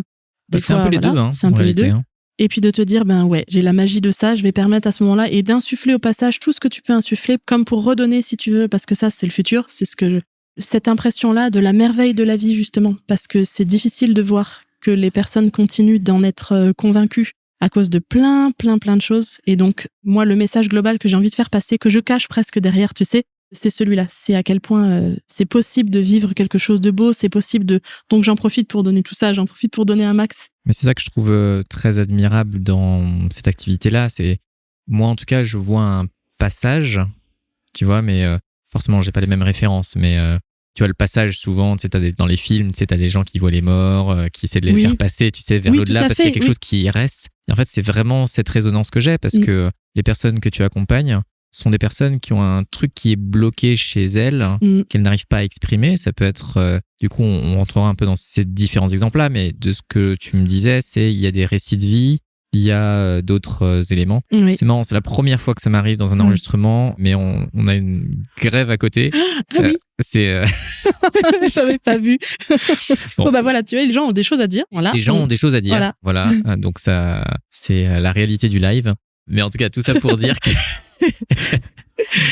Tout ça pour dire qu'effectivement, je pense que le fait de réussir à poser des mots, ça devient, je pense, de plus en plus important pour les gens dans un monde où finalement on ne sait plus où on est, on ne sait plus ce qu'on veut vraiment. Et c'est peut-être ta manière à toi, en tout cas c'est ce que je perçois dans tes mots, c'est d'apporter ce petit havre de paix pour les personnes à un instant T pour déposer ce qui est vrai pour elles à un instant T. Tout à fait. Je trouve que c'est quelque chose qui est très fort dans un monde qui bouge beaucoup, d'avoir un moment où justement on peut se poser, on peut être soi, sans forcément, en tout cas ça dépend des objectifs des personnes, mais avoir ce côté est-ce que c'est parfait ou est-ce que c'est pas parfait, parce que ça sera jamais parfait, ou en tout cas jamais autant qu'on le voudrait, mais derrière ça on a posé quelque chose. Et le fait d'avoir posé quelque chose, je trouve que c'est déjà apaisant, et puis surtout c'est quelque chose qu'on peut transmettre. Oui. Parce que du coup, ce que tu exprimes, c'est vraiment la dimension de tu crées une relation avec les gens. Les gens avec ce que tu produis vont créer des choses avec d'autres gens, mais c'est quelque chose qui peut devenir beaucoup plus grand. Effectivement, qui a un futur, qui a une dimension de soit une arborescence carrément, parce qu'il y a des fois, on ne sait pas jusqu'où ça peut aller. Tout à fait. Soit il y a la possibilité pour les personnes de se dire, elles aussi, tu vois, comme je l'ai fait pendant ma fameuse dizaine d'années là, à chaque fois, les gens réapprivoisent une partie de leur vie et une partie de leur message, quelle que soit en fin de compte la finalité. Quelle que soit la nature du projet, ou bien si tu interviens sur une urgence, ou bien sur quelque chose qui c'est bon, et c'est créatif, c'est un souhait, c'est un projet, il n'y a pas de... Voilà. Mais en attendant, c'est quand même un moyen pour les personnes de se réapproprier quelque chose qu'elles portent, de le découvrir plus en profondeur, en fin de compte, de se redécouvrir elles aussi par rapport à ça et d'avoir le côté extrêmement gratifiant et presque magique de réaliser qu'il en ressort quelque chose que concrètement, tu vas pouvoir transmettre. Et ça, c'est vrai que ça a une force très... Parce que c'est pas toujours le cas. Et on a la conscience aussi qu'un livre ou un message, en quelque sorte, nous survit toujours. Moi, je sais que c'est des choses qui n'ont pas de fin, en quelque sorte. J'ai vraiment le sentiment de travailler avec la matière la plus noble que je connaisse. Donc, c'est aussi une immense responsabilité. C'est pour ça que je dis que je suis tenue à une écoute très particulière dans ma vie, si tu veux, parce que j'aime ça. Attention, parce que c'est moi qui me mobilise. Mais parce que oui, effectivement, si tu glisses un peu par là, tu risques de tordre le message. Si à un moment donné, t'es pas en forme et que t'es plus aussi à l'écoute ou pas aussi disponible, ça va pas. Parce que il faut que tu le sois, si tu veux. Et donc, voilà, c'est toute cette dimension-là où le fait de pouvoir se réapproprier quelque chose et d'avoir la conscience qu'on va pouvoir le donner, le transmettre, c'est extrêmement fort. Et du coup, le genre de projet qu'on te demande aujourd'hui, ça ressemble à quoi? Donc, tu me disais qu'il y avait des récits de vie. Oui. Ou, en tout cas, tu as commencé par comment est-ce que je formule quelque chose parce qu'on m'embête dans mon environnement. Donc, c'est déjà savoir que voilà, tu fais ce genre de truc-là. Il y a des récits de vie, donc type biographie, par exemple? Oui, en fait, voilà. Je suis intervenue sur à peu près tout ce qu'on peut demander à un écrivain public, en fait, en vrai. Alors, le truc très particulier, c'est que j'ai découvert deux choses. Déjà, systématiquement, il y a un besoin. Les gens que je rencontre, alors soit c'est pour eux, soit ils se disent ah bon ça existe, soit c'est pour leur petit neveu, soit c'est. Oui, c'est ça. Mais en fin de compte finalement il y a toujours un besoin et puis deux il y a la méconnaissance totale du fait que ça existe et donc ça met toujours un certain temps à ce que les personnes se disent mais qu'est-ce qui est possible, qu'est-ce qu'on peut faire. Donc ça c'est vrai que moi j'ai beaucoup à le remettre en avant parce que sinon j'ai pas vraiment de présence, on ne sait pas que ça existe. Justement, je suis en train de voir par quel moyen, par quel biais je pourrais faire en sorte de mettre en avant le fait que ça existe, si tu veux, pour que les gens le sachant, ils viennent jusqu'à un besoin qu'ils ont déjà. Jusqu'à maintenant, c'est plutôt moi qui viens le révéler. Mais du coup, on m'a demandé beaucoup de choses. Donc, je suis intervenue en correction. J'aime beaucoup aussi ça, la correction dans le sens... Alors oui, t'as la correction de base parce que si les personnes ont des problèmes en orthographe, en grammaire, ça, moi, je me régale, il n'y a pas de souci, je refais ça. Mais en vrai, t'interviens en formulation pour justement trouver quelque chose qui finalement peut aller peut-être au plus près de l'idée, que tu sens bien que la personne est là, mais là, ça s'en mêle un petit peu. Avec le ton de ce que tu as perçu de la personne quand tu l'as rencontrée, par exemple. Voilà, tout à fait. Et où tu te dis, non, là, je sais bien, mais c'est toujours sous son contrôle. C'est ça aussi qui est hyper important. C'est jamais quelque chose que je fais personnellement. Donc ça, je l'ai énormément fait pour monter des dossiers, tu sais, pour monter des dossiers quand il faut que ça passe en commission ou des choses comme ça et que tu es obligé d'argumenter. J'ai aussi conçu pas mal de courriers juridiques, enfin adressés, disons, à des juristes ou dans des contextes un peu... C'est marrant, j'aurais pas imaginé que effectivement tu faisais ce genre de truc-là. Je voyais plutôt quelque chose de plus... Enfin, ça m'apparaît étant plus petit comme projet. Que écrire un bouquin, par exemple. Oui, parce que c'est plus du moment par moment, si tu veux, donc j'avais ça, et je l'ai encore aujourd'hui si on me demande quelque chose. Mais c'est vrai que j'ai souhaité recentrer à un moment donné. Alors après avoir vécu une aventure aussi auprès de l'édition, donc ça c'est annexe et c'est relié et puis pas en même temps. Mais finalement, je me suis retrouvée moi-même à me dire que c'est vrai que je voulais recentrer sur le livre parce qu'au départ, c'est quand même mon point de départ, moi. Et puis que c'est un projet, quand tu le portes, ça te donne l'occasion d'avoir une collaboration sur le long terme et de construire quelque chose qui a une dimension, là pour le coup, c'est vrai que ça se transmet. Donc voilà, je voulais recentrer sur le livre, je me suis dit, c'est ce que je vais faire. Et en fait, ça s'est un peu fait de soi, ça s'est un peu fait naturellement, parce que là, cette année, on ne m'a demandé que ça, quasiment que ça. Donc les particuliers ou les professionnels qui arrivent, c'est vraiment deux types, donc j'ai vraiment ces deux branches-là. Les professionnels, très souvent, souhaitent se faire connaître ou bien développer un public qu'ils ont déjà pour se faire découvrir, etc. Et alors là, tu abordes les points qui vont être précieux ou importants pour le professionnel en question, qui peut se servir du livre. Ça dépend des fois, mais très souvent, c'est comme une carte de visite un peu, où c'est quand même quelque chose qui peut manifester à quel point tu as une expérience ou à quel point tu as une expertise. Et d'un autre côté, oui, avec les particuliers, il y a les récits de vie. Et ça, c'est quelque chose qu'on me demande très souvent. Cette année, je vais 3, 4, et on vient de m'en demander un nouveau, là, il y a quelques jours à peine. Et ça, c'est parmi les aventures les plus incroyables qu'il puisse y avoir, je crois, sur ce plan-là, en tout cas. Les récits de vie, c'est quelque chose de touchant, de très émouvant, parce que c'est des vraies histoires.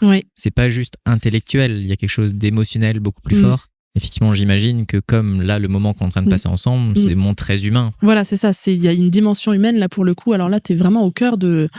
Alors, soit c'est la personne elle-même qui demande, mais très souvent, c'est son entourage. C'est pas forcément des personnes âgées. Bon, c'est la plupart du temps quand même, mais j'ai eu des personnes pour qui ça n'est pas le cas, qui sont dans nos âges à peu près en fait, mais qui ont un vécu tel qu'il y a déjà des choses à... Soit un vécu tel, soit une perception de leur vécu en tout cas, qui font que elles souhaitent en témoigner.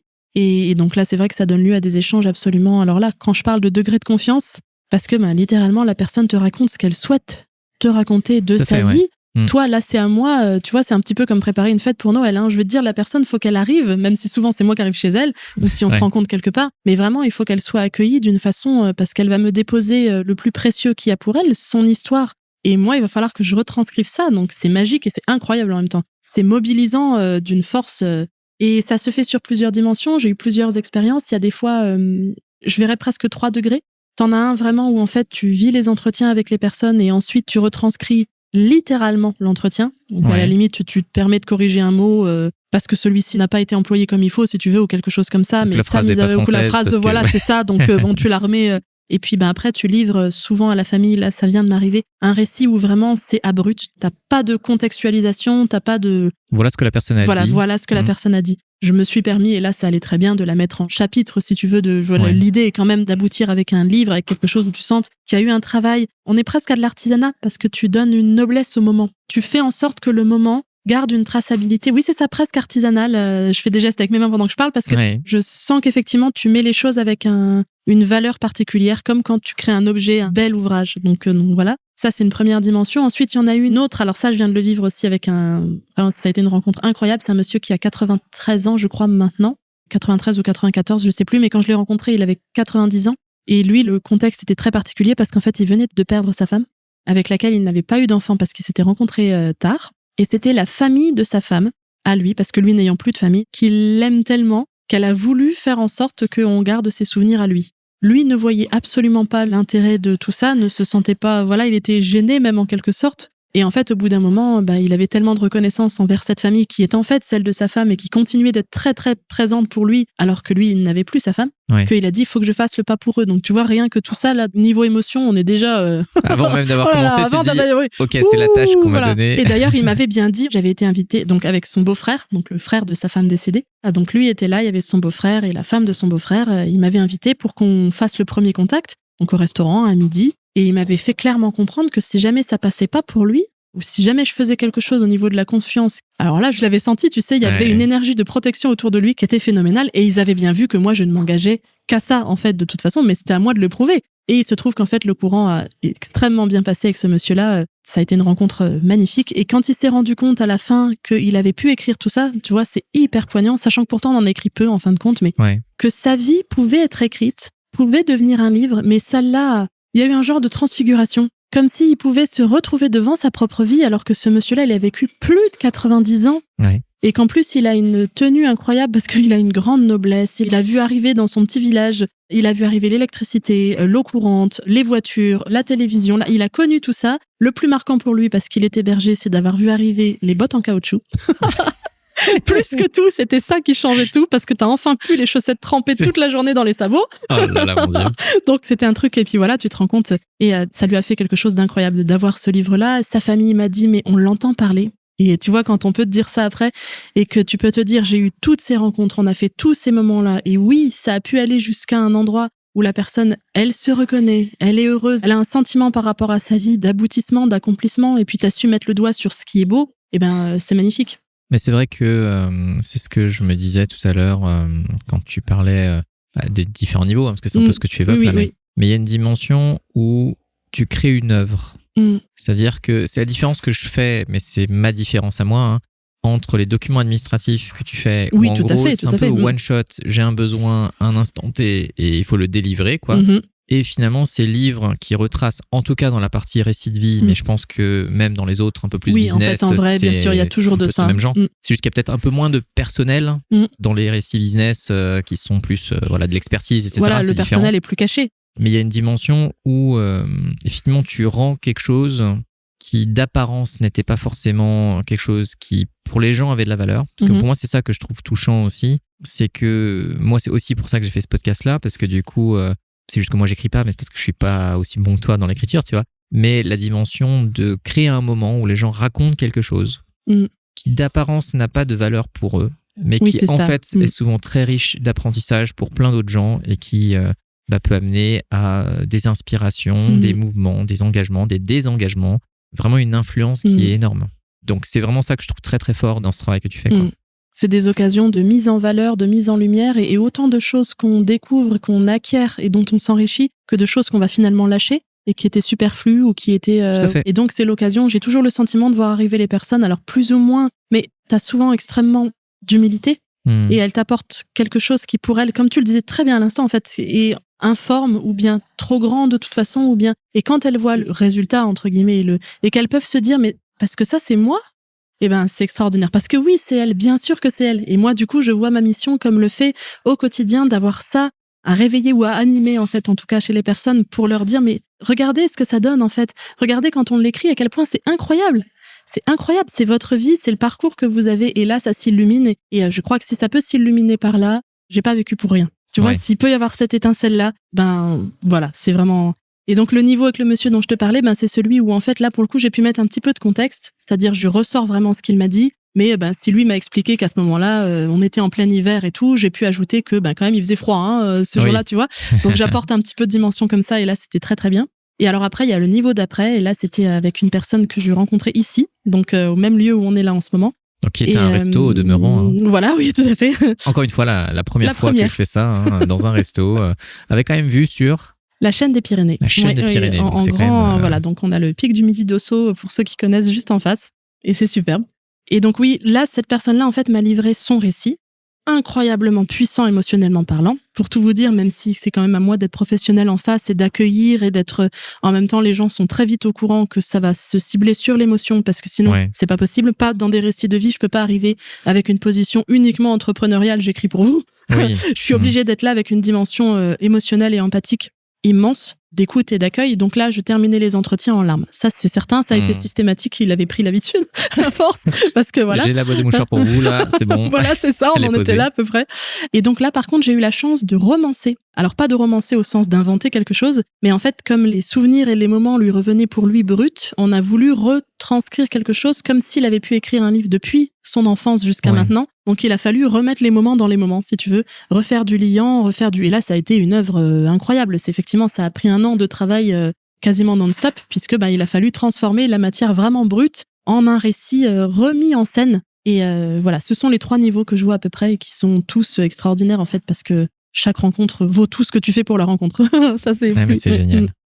On arrive au bout d'une séquence, on va dire, de ton histoire, parce que je sais qu'on pourrait partir encore bien plus loin. Mais avant de clôturer cette séquence-là, une question qui est double, du coup, pour toi, c'est maintenant avec le recul de tout ce que tu nous as raconté, qu'est-ce que pour toi, cela change pour les gens de déposer avec les mots, finalement, leur récit de vie, par exemple?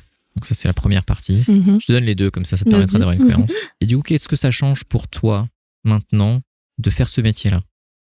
Alors, je crois que ça change pour eux d'avoir, sur plusieurs plans, sur au moins 2 plans, effectivement, d'avoir fait le pas de cette confiance-là, eux aussi. Et ça, je le remets à un niveau d'histoire d'humanité. C'est très difficile de faire confiance. C'est très difficile d'oser. C'est très difficile de constater, enfin ça c'est pas difficile, mais c'est très rare, on va dire, de constater qu'une confiance donnée est une confiance honorée.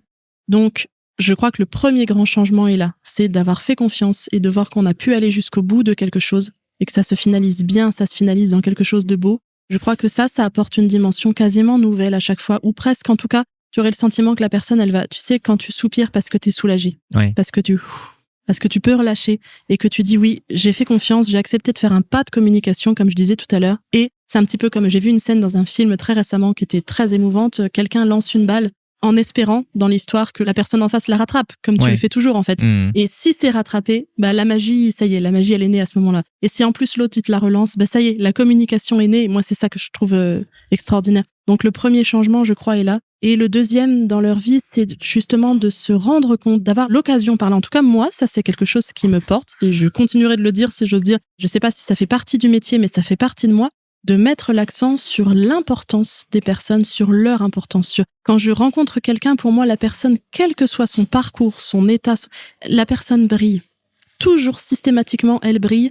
Je suis là, j'ai envie de lui tendre en fait un miroir. C'est un peu ce que je fais dans le travail qu'on fait ensemble, c'est de lui montrer à quel point c'est le cas. Et donc je crois, j'espère de tout mon cœur, mais je le vois vivre aussi, que les personnes repartent avec sur elles-mêmes. Et voilà, elles ont un éclat de plus dans l'œil. Elles ont un petit bout de lumière coincé quelque part parce que on a fait en sorte de leur montrer à quel point ce qu'elles vivent est brillant. Et après, ça ne me regarde plus. Après, il y a des fois je le sais, mais il y a plein de fois où je le sais pas. Qu'est-ce qui dans leur vie, qu'est-ce qui va rebondir? Comment ça va rebondir, ça je sais pas. Mais en tout cas, c'est mon rôle de les aider à prendre conscience de l'importance folle qu'elles ont, de la valeur incroyable qu'elles ont, au travers de l'histoire qu'elles vivent. Donc pour elles, c'est ça. Donc pour elles, et pour moi, je crois que j'en reviens à cette fameuse dizaine d'années où je n'osais pas, ou en tout cas il fallait que je reconstruise, plus exactement. Je crois que ça me donne la chance d'avoir un quotidien. Et ça me donne la chance d'avoir des rencontres où je peux apporter autant de sens que possible. Parce que ce que j'ai vécu m'a touchée de façon telle que je pourrais ne plus être là aujourd'hui, que paradoxalement pourtant c'est moi qui y suis, alors que des personnes que j'aimais n'y sont plus. Et donc, je n'ai qu'une chose à dire en fait, et qu'une chose que je veuille vivre moi, c'est quelque chose de merveilleux. Et quand je dis merveilleux, ça peut être terrible. On traverse des moments qui sont terribles dans ce qu'on ressent, mais en fait, si on peut le vivre à fond, si on peut aller jusqu'au bout et vraiment vivre ça, alors là, ça y est, ça a tout le sens. Et du coup, je me dis que je suis là pour ça et que grâce à ce métier, à cette activité-là, je me donne l'occasion au fur et à mesure de faire ces rencontres-là. Et c'est ce que je te disais juste avant, c'est un petit peu comme tu vois un ciel étoilé. Pour moi, c'est magnifique. Pour certains, c'est très abstrait. Pour d'autres, c'est très froid parce que c'est très loin. Et puis finalement, tu peux faire des dessins entre les étoiles et tu vois, tu réinventes une réalité. C'est un peu ça. Entre des choses brillantes, je veux reconstruire l'histoire, en quelque sorte. Voilà. Génial. Merci en tout cas pour cette belle histoire, pour ce partage aussi honnête que sincère. Ce que je te propose, c'est qu'on bascule sur du coup la deuxième partie de notre épisode qui est, je dirais, un peu plus légère, d'une certaine manière. On va reprendre, oui, un petit peu un peu plus de hauteur, je dirais. Parce que moi aussi, du coup, quand tu me racontes tout ça, c'est quelque chose qui est touchant. Donc, du coup, il faut aussi que je remonte tranquillement. Et du coup, comme tu l'as vu, j'ai préparé des cartes pour toi. Oui, je suis intriguée, vraiment très intriguée. C'est souvent le cas que ça fait. Et c'est pour ça que je le fais devant toi. Ok. Parce que du coup, tu as pu le voir, il y a des cartes que j'ai mis de côté, d'autres que j'ai mises, etc. Parce que je les choisis généralement de par les conversations qu'on a juste avant. Ok, d'accord. Parce que je me dis, tiens, c'est le genre de questions que j'aimerais lui poser ou pas, etc. Donc voilà, tu pourras en découvrir quelques-unes. Alors, en fait, il y a 2 paquets. Ok. Et on va faire un petit peu dans le premier paquet et le deuxième paquet. Donc, le premier paquet, en fait, c'est plus basé sur, on va dire, l'année écoulée. On va dire plus sur le passé. Okay. C'est-à-dire que selon ce que tu souhaites, tu peux nous partager quelque chose qui est soit récent ou un peu moins récent. Tu vois. Et puis, le deuxième paquet, c'est plus sur le futur. Ok. Super. Donc, je mélange, tu vois, comme un artiste devant toi. Oui, ce sont de très jolies petites cartes carrées pour les auditeurs. Et ce que je te propose, c'est du coup d'en sélectionner une, de la lire et puis d'y répondre. Je lis à voix haute, hein ? Ouais, en tout cas dans le micro. Alors, donc effectivement, revenons sur l'année écoulée. Quelle a été ta meilleure décision ? Ouh ! Cette année, j'ai pris la décision de quitter une maison d'édition dont j'ai parlé tout à l'heure, que j'avais cofondée avec une personne qui me l'avait proposée, pour laquelle je me suis donnée à fond pendant 5 ans. Quand je dis à fond, c'est que ça a été plus que du temps plein. Et j'ai découvert et appris énormément de choses. Et j'ai découvert au passage de ça aussi qu'on n'était pas en train de me traiter comme il fallait. Ouais. J'ai mis du temps à le percevoir, j'ai mis du temps à l'accepter et à l'admettre, parce qu'il a fallu tout transformer relationnellement parlant. Et cette année, j'ai décidé que c'était fini. Et que j'ouvrais une nouvelle partie de ma vie en me donnant la chance de me recentrer sur des choses surtout ce dont je parle depuis tout à l'heure, dont ça ne m'a pas éloigné dans la passion, mais dont ça a pu m'éloigner sur certaines heures de vie. Et aussi, c'était du temps que je voulais consacrer à mes projets, à cette passion-là que j'ai, aux gens que j'accompagne, à ma famille, et à des choses que j'ai envie de vivre. Et je n'en avais plus, donc je suis partie. Et au départ, c'était censé se passer très bien, parce que j'avais fait les choses proprement et qu'on m'avait dit oui. Et en fin de compte, ça s'est terminé pas comme ça. Parce que le oui qui avait été donné au départ a en fait été retiré. Et donc, il a fallu que j'aille très très loin pour réussir à m'en sortir à la fois la tête haute et à la fois noblement, c'est-à-dire avec toutes les valeurs qui me tiennent à cœur. Aussi pour les gens qui m'ont suivi et que je suivais dans cette aventure-là. Donc vraiment, je crois que là, même sur les dernières années de vie, ça a été l'une de mes meilleures décisions. Je suis très très fière. Ça a été très fort, vraiment très fort, très intense. Mais c'est fait et j'en suis contente. Là, la période à laquelle on est, je serais pas du tout dans le même état d'esprit si j'avais ça à gérer parce qu'on est à la fin d'année, que ça me demandait, je vais pas en parler plus, mais un travail très particulier en fin d'année, je n'aurais absolument pas de temps pour moi du tout. Ouais. Je ne sais pas si j'aurais pu t'accorder, par exemple, ce moment, me l'accorder aussi, en fait, en vrai. J'aurais pas eu à faire 4h30 de train, c'est ça, tu veux dire ? Oui, c'est ça aussi, voilà. T'aurais pu avoir ton samedi, enfin, et puis voilà. donc voilà, c'est... je te rassure, c'est un plaisir. Merci. Voilà, c'est... Génial, mais en tout cas, c'est un partage qui est intéressant, important, et merci pour ça. C'est beaucoup de courage, déjà, parce que derrière ça, ça veut dire arrêter une relation qui ne nous convient pas, et en fait, arrêter des choses, c'est très dur. Oui. Parce que y a le confort du connu, il y a tous les avantages, parce que c'est rarement noir ou blanc, tu vois. Il y a quand même des choses qui sont positives. Il y a des choses qui nous tiennent à cœur, il y a des... Tout à fait. Il y a un moment où, effectivement, tu as le vent qui tourne, tu as le flux qui va dans une autre direction, et le fait d'emboîter le pas et d'oser y aller, c'est génial. Donc, bravo à toi. On va continuer. Yes. Parce que 4h30 de train, voilà. Il faut quand même on va les rentabiliser, ces 4h30. On va pas laisser passer comme ça. Ce que je te propose, donc du coup, c'est que tu vas en tirer 2 différentes. Parce que tirer 2 fois la même, c'est un peu compliqué. Tu vas lire les 2, et je m'en mêle les pinceaux tout seul, tu vois. Tu vas lire les 2, et puis tu auras le choix d'y répondre soit aux 2, soit une seule. Voilà, c'est un petit peu de... on met un peu de peps quand même. Donc, c'est toujours sur l'année écoulée. Tout à fait. Est-ce que tu peux nous lire les 2 ? Alors, qu'est-ce qui t'a le plus surpris ? Et waouh, cite l'un des plus beaux endroits que tu aies visité. Alors, j'essaie de me tenir dans l'année. C'est pour ça que c'est comme tu le sens. C'est pour ça que la précédente réponse était celle-ci, parce que sinon, il y aurait sûrement eu d'autres décisions. Oui, quand même. Puis, voilà. Oui. Qu'est-ce qui m'a le plus surpris ? J'ai plein de choses qui me viennent en... C'est marrant parce que moi, quand je lisais cette question-là, je me dis, j'en sais rien du tout. oui, c'était un petit peu, effectivement, parce que déjà, j'ai eu la surprise d'avoir été surprise plusieurs fois dans l'année. Et ça, j'aime beaucoup. Et je pense que j'ai été surprise de voir que après la décision que j'ai prise juste avant, finalement, ça fait un enchaînement. Plein de choses s'ouvraient dans ma vie qui vont dans des directions que j'ai à cœur de vivre. Donc, notamment, ça s'est passé par plein de rencontres. Toutes les rencontres au fil de l'année où je me dis qu'en fait, chacune d'entre elles a du sens. Et c'est comme si ça avait immédiatement pu rebondir dans ma vie. C'est vraiment comme si j'avais ouvert ou fermé une porte, on le voit comme on veut, ou une écluse. Mais en tout cas, peu importe, ça fait que le flux en question, il est beaucoup plus dense et presque beaucoup plus logique par rapport aux choses qui m'animent tellement. Donc je crois que ça a été effectivement une grande surprise parce que chaque rencontre est absolument magique cette année et a un sens où je me dis mais oui mais voilà. C'était ça en fait. C'était ça, voilà. Donc oui, je pense que c'est l'une des plus belles surprises. Et sinon, peut-être aussi que le fait d'avoir eu ma nouvelle voiture, comme quoi, voilà. Qui est très sympa. Qui est très, voilà. Et je pensais pas que je pourrais avoir une si belle voiture avant un moment. Donc petit truc, voilà, j'adore ça, je suis contente. Voilà. En plus, t'aimes bien conduire. Donc, en plus, voilà. Donc, et cite l'un des plus beaux endroits que tu as visité. Alors dans l'année. Alors, ça va être presque dans l'année, on va dire. Parce qu'en fait, c'est en fin d'année.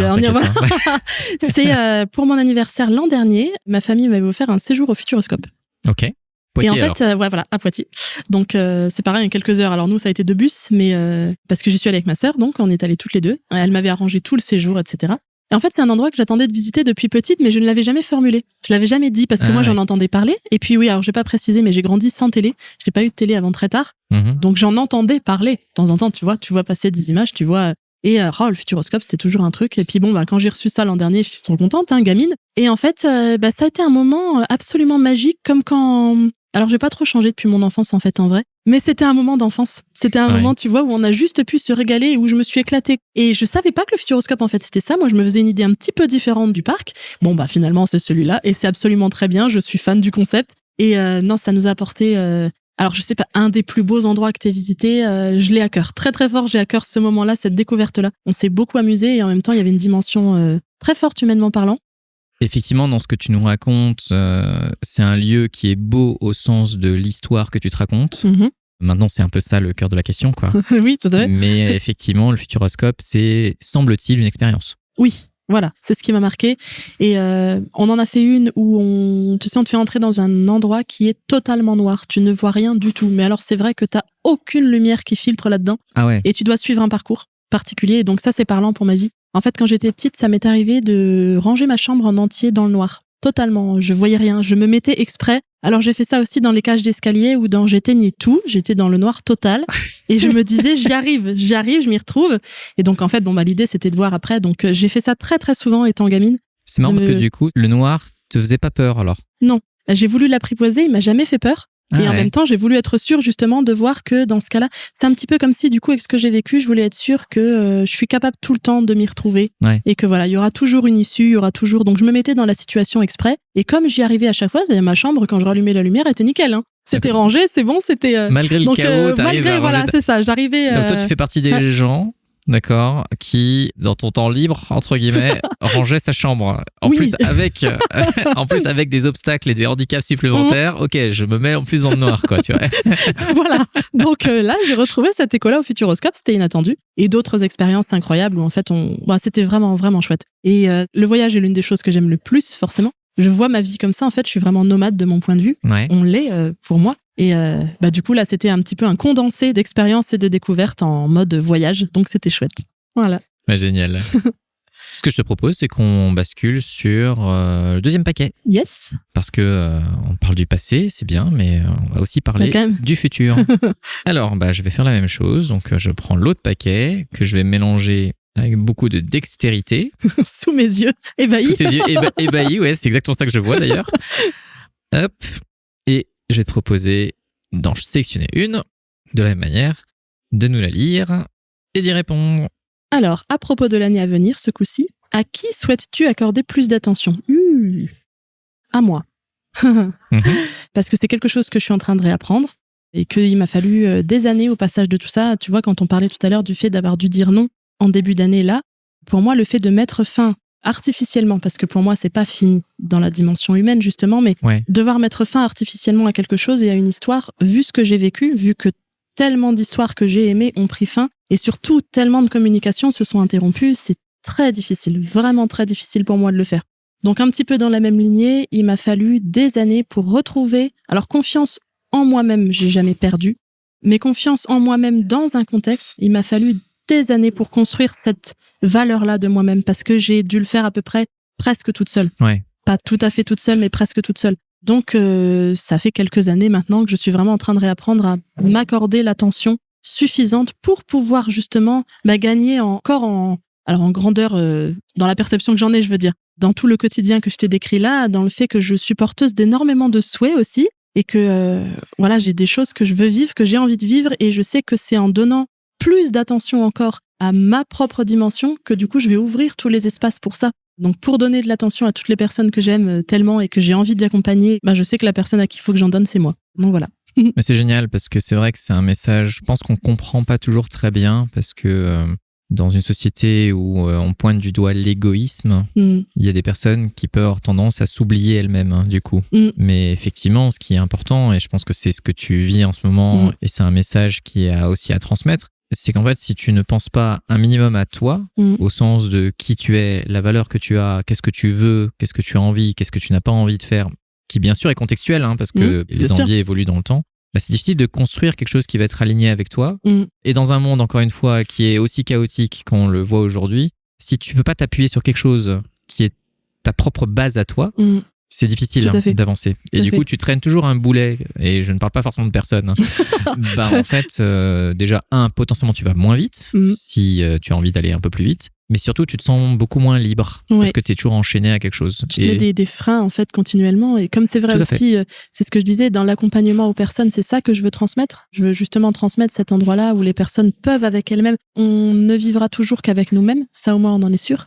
Donc ça, autant que sûr, autant que ce soit une amitié vraiment autant qu'on puisse se regarder complètement, autant qu'on puisse se dire tout ce qu'on a à se dire. J'ai pas envie de me cacher de choses, j'ai jamais eu envie. Donc je veux me dire tous mes secrets, je veux qu'on en parle, et comme c'est comme ça que je veux aider les personnes, aider c'est une façon de parler, c'est diriger le miroir comme je disais tout à l'heure, à avoir cette conscience là pour elles-mêmes, il faut que je le vive pour moi. Donc de toute façon, tu vois, c'est quelque chose à vase communicant. Tout à fait, ouais. Genre, quand tu dis je veux qu'on en parle, vous êtes combien dans ta tête? Alors, il y a moi et moi. Après, je n'en dirai pas plus parce qu'il y a peut-être des. Mais bon, des fois, on est surpris. Mais au moins. Mais voilà, je suis tout le temps en conversation, effectivement, avec moi-même, parce que je me reprends, parce que je me. Tu te reprends? Ah oui, bien sûr, pour que ce soit bien comme ça. Non, mais tu m'avais dit que c'était le dernier chocolat. Oui, alors ça peut faire ça. Surtout moi, ça peut faire ça. Alors là, le chocolat, je suis gourmande, ça c'est sûr. Oh, je suis vraiment désolée. Non, mais vraiment, c'est la dernière fois. Oui, tu m'avais dit que tu me le laissais. C'est quand même. Ouais, mais non, écoute. Et alors, ça peut arriver que je me parle plus et. Mais... Tu te boudes, c'est ça? Ouais, je me boude, ça m'arrive. Parce que ça, on en avait déjà parlé et quand même, c'est pas cool, quoi. C'est pas. Voilà. Et par conséquent, je suis un peu la seule personne que je traite vraiment comme ça. Parce que ça me permet d'avoir toute la fluidité possiblement avec toutes les autres personnes parce que c'est mon dialogue essentiel. Donc après, une fois que je l'ai, je peux à peu près tout entendre. Au moins, tu as ton espace à toi voilà. Qui te permet d'être plus disponible pour les autres. Voilà, c'est ça. Donc c'est un équilibre. Mais en tout cas, je serais très heureux de rencontrer les autres personnes dans ta tête. Alors attention. On ne sait pas ce qui. On ne sait pas ce que l'on pourra découvrir. Ça. En tout cas, on tout ne à sait fait. pas. Ce que je te propose, c'est que tu vas en tirer. Il n'y en a pas 50 000, mais tu vas en tirer 3. Ok. Et tu vas me les donner. Oh yes, ok. Et ce que je vais faire, c'est que je vais les lire. Ouais. Et puis, je te sélectionnerai la question. D'accord. On met du piquant. À laquelle tu vas répondre. Alors, il y en a une qui est très proche à laquelle tu viens de répondre, qui est à quoi souhaites-tu consacrer plus de temps ? D'accord. Parce que toi, c'était à qui, du coup, mais là, c'est à quoi ? Il y en a une autre, c'est de quelle mauvaise habitude souhaites-tu te débarrasser ? Ok. Et il y en a une qui est une phrase à trous, Ok. qui est le moment est venu de 3 petits points. D'accord. Ce que je te propose, c'est que je vais éliminer le à quoi souhaites-tu consacrer plus de temps, un peu trop proche de la précédente. Alors, moi, en fait, j'aime beaucoup le moment est venu de, parce que du coup, il y a une dimension d'aller vers l'avant, tu vois, plutôt que de laisser quelque chose dans le passé. Du coup, je te propose celle-là. Ok. Et puis, si tu as une habitude dont tu veux te débarrasser, tu pourras aussi au cas où. dire que c'est le moment de se débarrasser de cette habitude-là, si tu le souhaites. Okay. Mais la phrase, c'est vraiment le moment est venu de. Et qu'est-ce qui te vient là ? Parler. Ça tombe bien ? Ça tombe bien, ça tombe très très bien. Je savais que ça allait tomber bien vu. Mais effectivement, sans rire, c'est aussi pour ça que ça avait beaucoup de sens. Parce que avec toute la fougue que j'ai eue pour parler de quelque chose que j'aime tellement, je me suis aussi rendu compte au fil de tout ça de plusieurs choses. Ça, je t'en parlais juste avant, c'est que les personnes n'ont pas globalement parlant, mais même en fait dans toutes mes rencontres, je le constate, sauf vraiment éventuellement des personnes avec qui je chemine très très proche, dans très grande proximité. Sinon, cette importance-là de leur propre vie leur échappe.